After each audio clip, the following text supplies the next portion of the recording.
Hello viewers, welcome to my channel. आज हम जो कवर करेंगे वो चैप्टर 2 कवर करेंगे, हिस्ट्री की क्लास 6 की एनसीईआरटीज़ का। चैप्टर का नाम है from hunting gathering to growing food, यानी कि शिकारी और संग्राहक से बढ़कर इंसान जो है वो फूड को ग्रो करने में कैसे उसका डेवलपमेंट हुआ, कैसे उसका इन्वॉल्वमेंट हुआ कल्टीवेशन में, एग्रीकल्चर को लेकर। इस बारे में हम आज इस चैप्टर में पढ़ेंगे। अर्लियर हमने चैप्टर 1 में बहुत सी चीज़ें देखी थी। हमने मैप में समझने की कोशिश करी थी, किरतार और सुलेमान की पहाड़ियों को समझा था। सेंट्रल रीजन में हमने विंध्यास को पढ़ा था, और गंगा रिवर के जो ईस्ट में जो ज़मीन है, यानी जो लैंड है, वो मगध एरिया जो कही जाती थी, बिहार का रीजन था, उसको हमने समझने की कोशिश करी थी। हमने वीट और बार्ले की खेती के बारे में भी पढ़ा था, जो 8,000 साल पहले जो हुई थी, कल्टीवेशन हुआ था। इसके साथ ही साथ हमने इंडस की ट्रिब्यूटरीज़ और गंगा की कुछ ट्रिब्यूटरीज़ देखी थी, और वहाँ पे किस तरीके से लोग रहा करते थे, इसको हमने देखा था। और साथ ही साथ हमने इंडिया और भारत का नाम कैसे पढ़ा था, इसको भी हमने देखा था। और हमने समझने की कोशिश करी थी कि हमारा पास्ट, यानी कि कई सारे इतिहास जो हमें देखने को मिलते हैं, राजाओं के, रानियों के, और जो कुछ जो कुछ जो थे, जो एग्रीकल्चर थे या फार्मर्स थे जिनके हमें रिकॉर्ड्स नहीं मिलते हैं, हमने उनकी भी पास्ट को समझने की कुछ हद तक कोशिश करी थी चैप्टर 1 में। ये हम चैप्टर 2 पढ़ेंगे, जिसमें हम देखेंगे कि अब जो इंसान थे उनका डेवलपमेंट किस तरीके से हुआ, कि वो शिकारी से जो है वो एक एग्रीकल्चर कैसे बन गए, एग्रीकल्चरिस्ट कैसे बन गए। इस चीज़ को हम इस चैप्टर में कवर अप करेंगे। तो चलिए स्टार्ट करते हैं। स्टार्ट होती है कहानी तुषार की जर्नी से। तुषार जो है वो दिल्ली से चेन्नई जा रहे हैं अपने कज़न की वेडिंग में, और वो सफ़र कर रहे हैं ट्रेन से। विंडो की सीट उन्हें मिली हुई है, और देखते हुए जा रहे हैं ट्रेन की खिड़की से वो पेड़ों को, घरों को जो गुजरते हुए निकल रहे हैं। तभी अंकल उनके शोल्डर पर टैप करते हैं और कहते हैं कि तुम जानते हो कि ये ट्रेनों का जो आविष्कार है ये करीब 150 साल पहले ही हुआ है, और उस 150 साल के कुछ दशकों बाद जो है वो बसेस के द्वारा लोग सफ़र करने लगे थे। तुषार ने सोचा कि व्हेन पीपल कुडंट ट्रैवल, जब लोग इतना क्विकली ट्रैवल नहीं करते थे एक जगह से दूसरी जगह पर, तो क्या वो अपनी पूरी ज़िंदगी एक ही जगह पर गुजार दिया करते थे? Not quite. इस बारे में ये कहानी स्टार्ट होती है, और उसके बाद हम ये समझने की कोशिश करते हैं अर्लीस्ट पीपल, क्योंकि 150 साल पहले से हम तो कुछ भी नहीं है। हम तो 200 साल पहले की भी हिस्ट्री अगर देखते हैं तो बहुत ज़्यादा हमें स्ट्रेंज लगता है, लेकिन कहानी यहाँ से नहीं है। कहानी करीब 2 मिलियन ईयर अगो की है, यानी कि 20 लाख साल पहले की बात कर रहे हैं, जब इंडिया हमारा एक सब कॉन्टिनेंट हुआ करता था। Today we describe them as hunter and gatherers. आज हम उनको जो है वो डिस्क्राइब करते हैं, यानी कि जो 20 लाख साल पहले जो लोग रहा करते थे, उनको हम आज के टाइम से कंपेयर करके हम कहते हैं कि वो हंटर और गैदरर्स हुआ करते थे, यानी शिकारी और संग्राहक वो हुआ करते थे। The name comes from the way in which they got their food. Name उनका हंटर इस वजह से आया क्योंकि वो शिकारी थे, हंटर करके वो फूड जो थे वो अपना गैदर करते थे।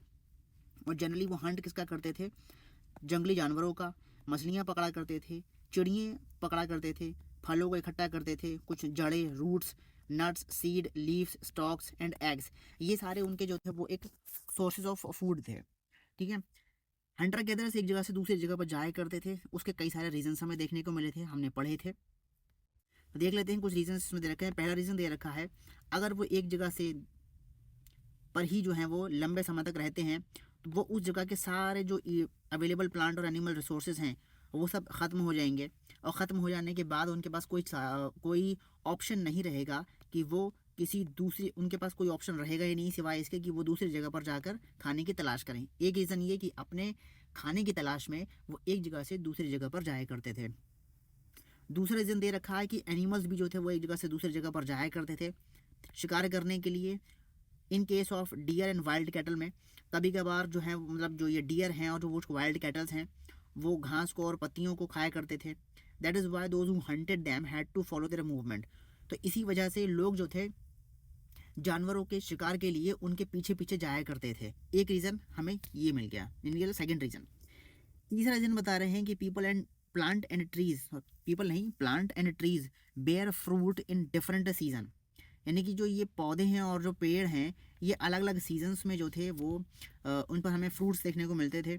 तो लोग जो थे वो एक जगह से दूसरी जगह भी जाया करते थे season two season, different kind of plants को सर्च करने के लिए, क्योंकि उनको डिफरेंट काइंड ऑफ फूड खाने होंगे, अलग अलग सीज़न के हिसाब से जो है वो अपना फल वल खाया करते थे। चौथा रीज़न जो बता रहे हैं कि लोग, plant and animals need water to survive. उनको पानी चाहिए होता है पीने के लिए, और पानी हमें मिलेगा नदियों के सॉरी लेक्स में, स्ट्रीम्स में और रिवर्स में। कई सारी रिवर्स और लेक जो होती हैं वो पेरिनियल होती हैं with water through out the year, यानी पेरिनियल मतलब जिनमें साल भर पानी रहता है। उन नदियों की बात करी जा रही है। कुछ जो हैं वो सीजन्स होती हैं, यानी कि उनमें कुछ सीज़न में जो होता है वो पानी होता है और कुछ सीज़न में वो फिर वो सूख जाती हैं। और लोग जो थे वो किनारे रहा करते थे इन्हीं नदियों के। हमने सुना था नर्मदा नदी के पास में जो थे लोग रहा करते थे, बसा करते थे वहाँ पर, जो थे अपना सेटलमेंट कर लिया करते थे नदियों के किनारे। नर्मदा नदी का नाम हमने चैप्टर 1 में पढ़ा था। People living on their bank would have had to go in search for water during dry season. Dry season के टाइम में, यानी विंटर या समर के टाइम में, या कोई भी ड्राई सीजन है तो उसमें वो पानी की तलाश में वो एक जगह से दूसरी जगह पर जाया करते थे। ठीक है, अब हमने ये तो पढ़ लिया कि अर्लीस्ट लोगों के बारे में हमने पढ़ लिया कि उनका कैसे क्या हिसाब किताब था और किस तरीके से जो है थे वो मूव करा करते थे। तो हमें इन लोगों के बारे में पता कैसे चलता है? How do we know about these peoples? इन लोगों के बारे में हमें पता कैसे चलता है? और हमें इनके बारे में बताते हैं कौन? आर्कियोलॉजिस्ट्स, जिसके बारे में हमने चैप्टर 1 में भी थोड़ा सा इंट्रो लिया था। Archaeologist have found some of things hunter gatherers made and used. Archaeologist ने जो था वो कुछ चीज़ें पाई थी जो हंटर और गैदरर्स जो थे वो बनाते थे और उनका इस्तेमाल करा करते थे। It is likely that people made and used tools of stone, wood and bone, of which stone tool have survived the best. कुछ चीज़ें जो मिली हैं उनमें से उन्हें कुछ टूल्स मिले हैं जो उन्होंने बनाए हैं और इस्तेमाल करे हैं, और वो टूल्स जो थे वो पत्थर के बने हुए थे, लकड़ी के बने हुए थे और हड्डियों के बने हुए थे, जिनमें के हमें कुछ जो पत्थर के जो टूल्स हैं वो हमें आज भी देखने को मिल जाते हैं, क्योंकि उनका एक प्रिजर्वेशन पीरियड जो होता है वो काफ़ी लंबा होता है और वो सर्वाइव भी ज़्यादा कर जाते हैं, इसलिए हमें ये एविडेंसेस मिल गए। ठीक है, some of these stones tools were used to cut meat and bone, scrap bark from trees and hide animal skin, chop fruit and roots. In stone tools से वो लोग जो थे वो मीट काटा करते थे, हड्डियाँ काटा करते थे, स्क्रैप बार्क्स यानी कि जो पेड़ों की जो छाल होती है, बार्क जिसे कहा जाता है, उसको वो काट लिया करते थे, और जो एनिमल्स की जो स्किन थी उसको उतारने में उनको आसानी हो जाती थी। फ्रूट काट लिया करते थे, जड़ों को जो है वो खाड़ लिया करते थे उन पत्थरों के टूल्स से ही। Some may have been attach to handles of bone और वुड। कुछ लोगों ने कुछ हद तक यहाँ पर जो था वो ये देखने को मिला था कि जो उन्होंने जो पत्थर बनाए थे ना, उन पत्थरों को तो वो हाथ से तो नहीं पकड़ते थे, इसलिए उन्होंने उसके लिए कुछ हैंडल्स बना लिए थे, और हैंडल्स जो थे वो हड्डियों के हुआ करते थे और लकड़ियों के वो हैंडल्स बनाया करते थे, जिससे उन टूल्स को आसानी से कैरी कर सकें और उसके थ्रू जो है वो आसानी से उसका शिकार करा करें। यानी कि वो स्पीयर बना लिया करते थे, भाले थे, कुछ तीर बना लिया करते थे शिकार करने के लिए, हंटिंग करने के लिए। कुछ टूल्स आपको देखने को मिलेंगे जो लकड़ी को काटने के लिए मिलेंगे, और कुछ जो थे which was use as a firewood. Other tools for use to chop wood. कुछ लकड़ी काटने के लिए जो थे वो टूल्स का इस्तेमाल करा जाता था, जिनको फायरवुड यानी आग का भी इन्वेंशन हो चुका था। इसका मतलब यानी यहाँ पर यह है कि आग का भी इन्वेंशन हो चुका था। Wood was also use to make huts and tools. लकड़ियों का इस्तेमाल होता था झोपड़ियाँ और औजार बनाने के लिए। इमेज आप जो नीचे देख रहे हैं, ये एक स्टोन की इमेज आपको नज़र आ रही है, यहाँ पर भी एक स्टोन की इमेज नज़र आ रही है। दोनों का यूज़ किस तरीके से करा गया इसे देख लेते हैं एक बार हम कि स्टोन्स टूल्स में also have been used for. Left में जो आपको ये इमेज दिख रही है इसके बारे में कह रहे हैं digging the ground to collect edible roots. आप ये देख रहे हैं कि स्टोन का इस्तेमाल करा जा रहा है जो ये जो पेड़ की जो रूट्स हैं इनको खोदने के लिए, और राइट साइड में जो दिख रहा है ये दिख रहा है कि एनिमल स्किन के थ्रू जो है वो स्टिचिंग हो रही है, यानी कि एनिमल स्किन के अंदर स्टिचिंग हो रही है, उसको जोड़ा जा रहा है ताकि जो है वो क्लोथ बना सकें, यानी पहनने के लिए उनको कपड़े की ज़रूरत थी जिसके लिए उन्होंने एनिमल स्किन का यूज़ किया। Choosing a place to live in, यानी कि आप ट्रैवल कर रहे हैं ना, एक जगह से दूसरी जगह पर ट्रैवल वो कर रहे हैं अपनी ज़रूरियात को पूरा करने के लिए, तो कोई तो जगह होगी इनके चूज़ करने की, कोई तो जगह होगी इनके रहने के लिए। कहाँ पर रहा करते थे इस चीज़ को देखते हैं।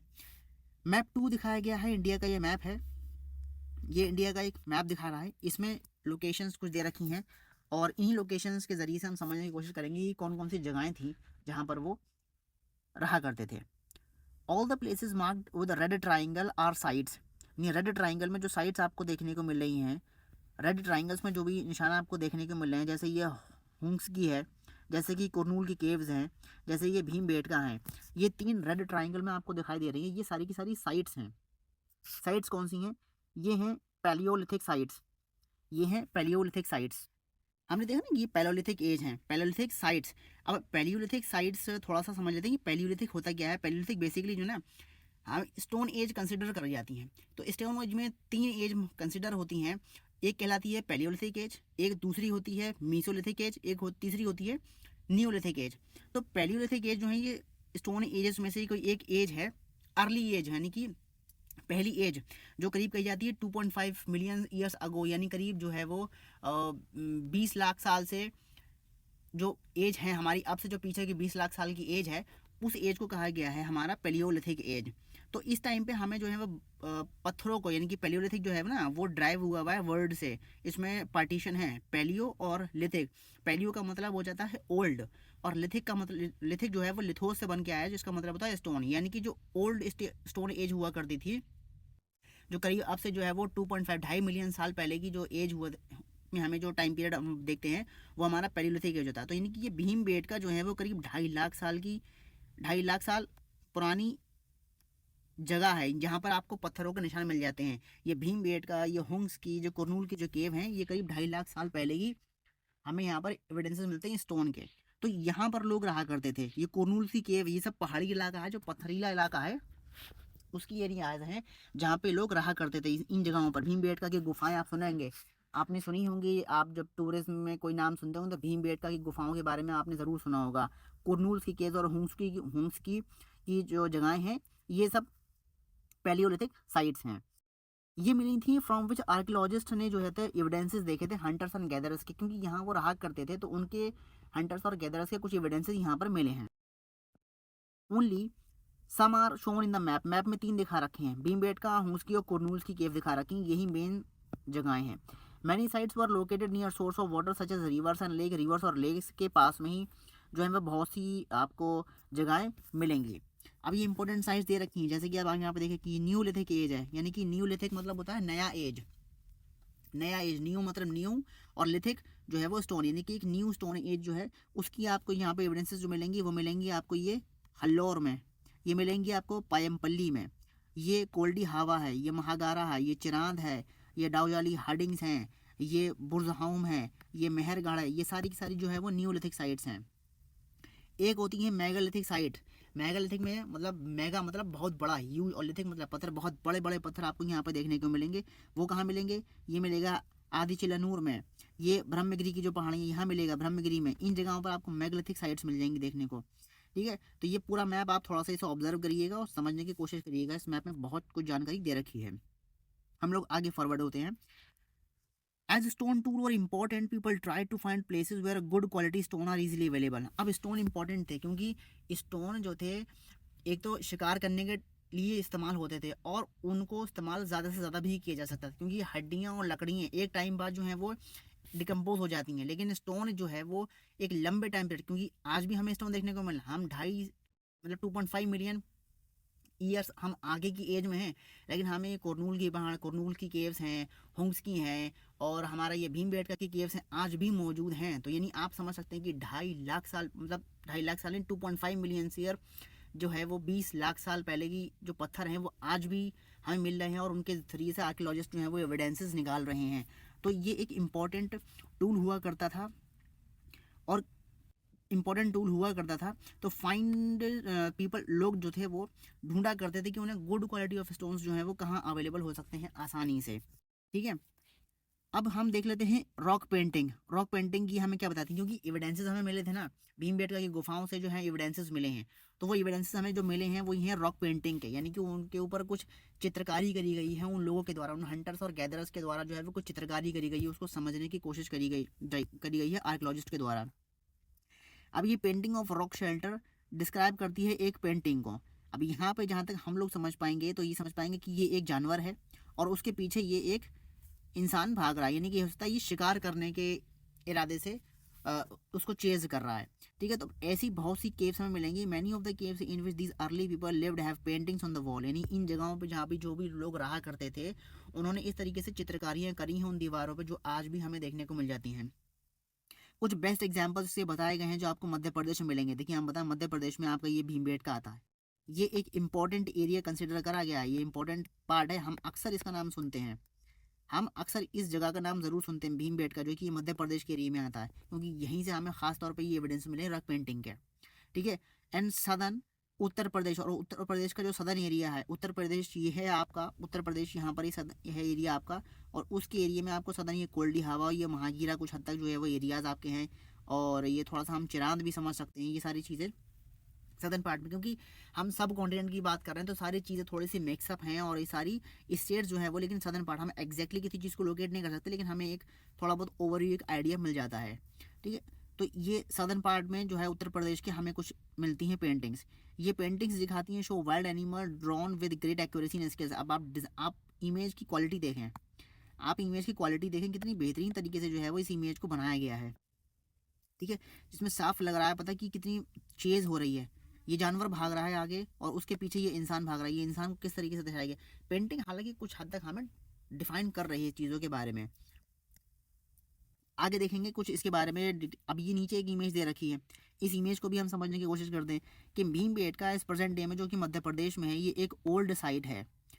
यहाँ पर हमें केव और रॉक शेल्टर्स देखने को मिलते हैं। पीपल ने लोगों को इस जगह को चुना, लोगों ने इस जगह को चुना क्योंकि ये नेचुरल केव्स हैं, प्राकृतिक बनी हुई गुफाएं हैं, क्योंकि यहाँ पर इनको शेल्टर मिल जाती थी रेन से, धूप से, तपिश से और हवाओं से। ये रॉक शेल्टर्स जो हैं आज close to the Narmada valley के करीब में है। ये नर्मदा वैली कहाँ पर होगी? अब नर्मदा रिवर आपकी ये जा रही है, ये नर्मदा वैली है, ये नर्मदा रिवर है, और ये है उसके पास में भीमबेटका।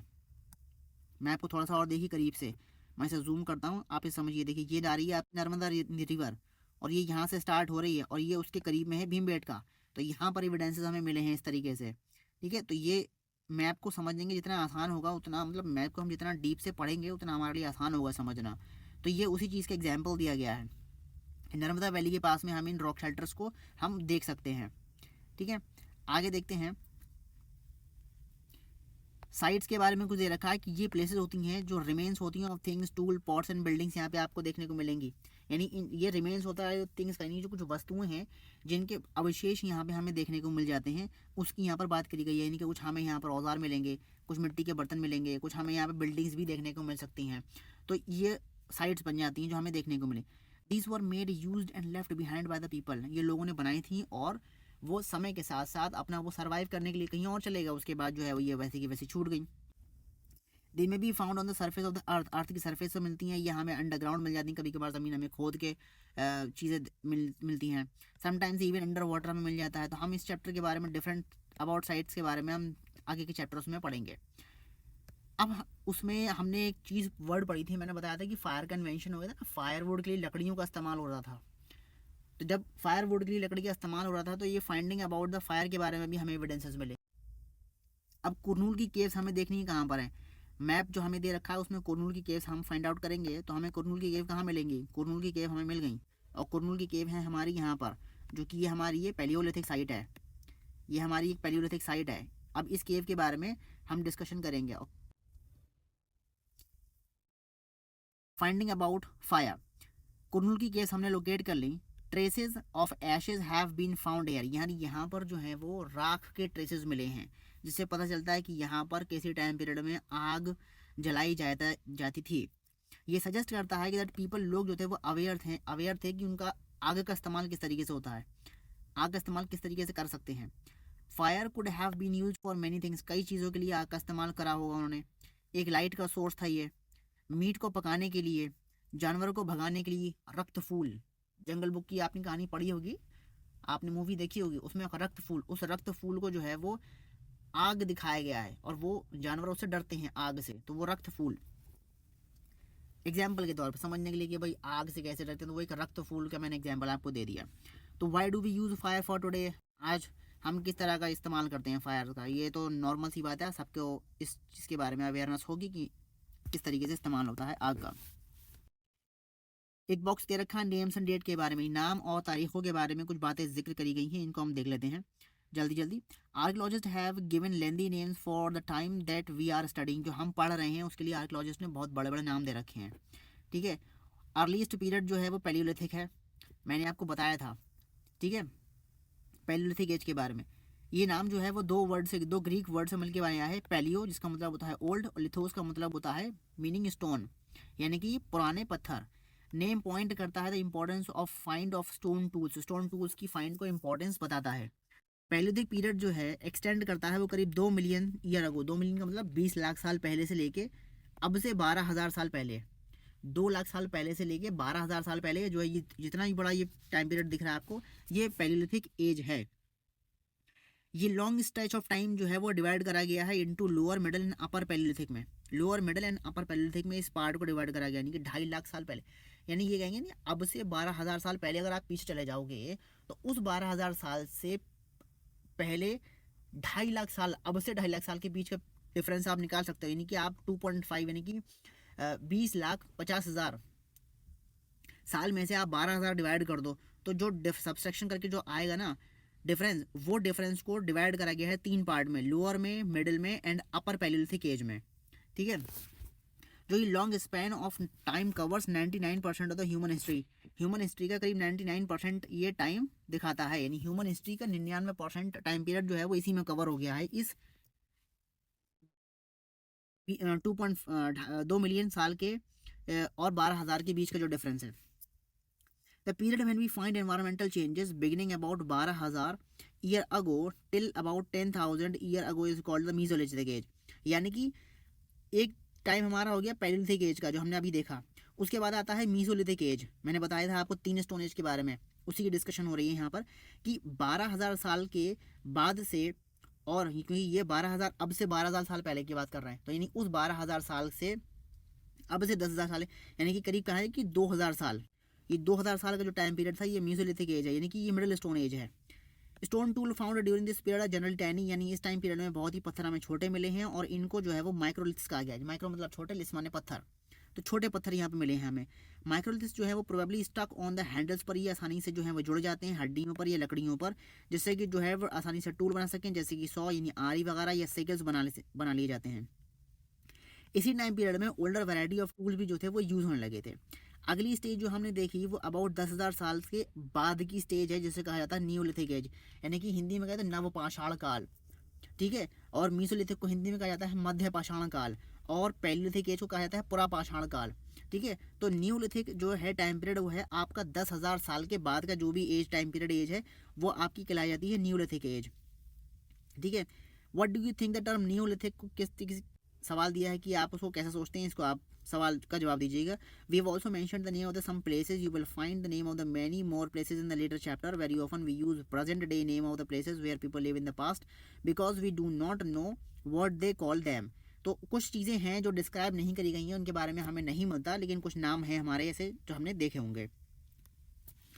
मूव करते हैं आगे, और कहते हैं कि एक चेंजिंग एनवायरनमेंट है, क्योंकि हम जो है वो 2 लाख साल 2 मिलियन ईयर्स की से लेके हम जो है वो 12,000 पर आए हैं। 12,000 से फिर हमने 2,000 साल का टाइम पीरियड देखा, 10,000 तक पे आए हैं, और 10,000 के बाद से हम जो हम देख रहे हैं, तो ये चेंजेस हुए हैं टाइम पीरियड में, कुछ चेंजेस हुआ है। अब वो टाइम पीरियड में जो चेंजेस हुए, साथ ही साथ जाहिर सी बात है एनवायरनमेंट में भी चेंज हुआ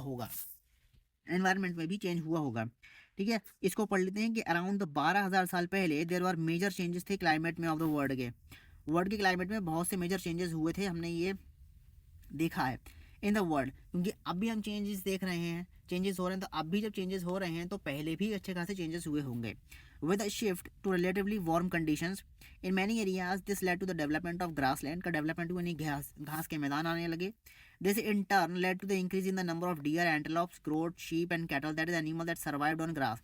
यानी कि और इसी के साथ साथ जब ये चेंज एनवायरनमेंट जो चेंज हुआ, तो हमें यहाँ पर हिरण भी देखने को मिल रहे हैं, एंटीलोप्स देखने को मिल रही हैं, बकरियाँ हैं, भेड़ हैं, और जो मवेशी हैं वो हमें देखने को मिल रहे हैं जो सर्वाइव करते हैं ग्रास पर। Those who hunted these animals now followed them, जो भी लोग इनको हंट करते हैं वो इनको फॉलो करते हैं, और learning about their food habits को उनकी समझने की कोशिश करते हैं, और उनके ब्रीडिंग सीजन को भी समझने की कोशिश करी थी। It is likely that is help people to start thinking about herding and rearing these animals themselves. Fishing also became important. हमने ये देखा था कि it is likely that this helped people, और इससे जब क्योंकि ये फॉलो करते हैं तो फॉलो करने के साथ साथ जो है ये समझने की कोशिश करते हैं कि मतलब उनके लाइफ स्टाइल को भी समझने की कोशिश करते हैं कि ये लोग क्या खाते हैं, किस तरीके से जो है इनकी तादाद बढ़ती है, और जो है वो उन्होंने ये भी सोचा कि इनको पालना भी ठीक रहेगा कि नहीं रहेगा, कि इनको हम पाल सकते हैं कि नहीं पाल सकते हैं, कि हम जो है वो हार्डिंग कर सकते हैं कि नहीं कर सकते हैं। तो इस तरह से जो थे वो एनिमल्स पलने भी लगे। ठीक है, पलने भी लगे। और फिशिंग जो थी वो एक इम्पॉर्टेंट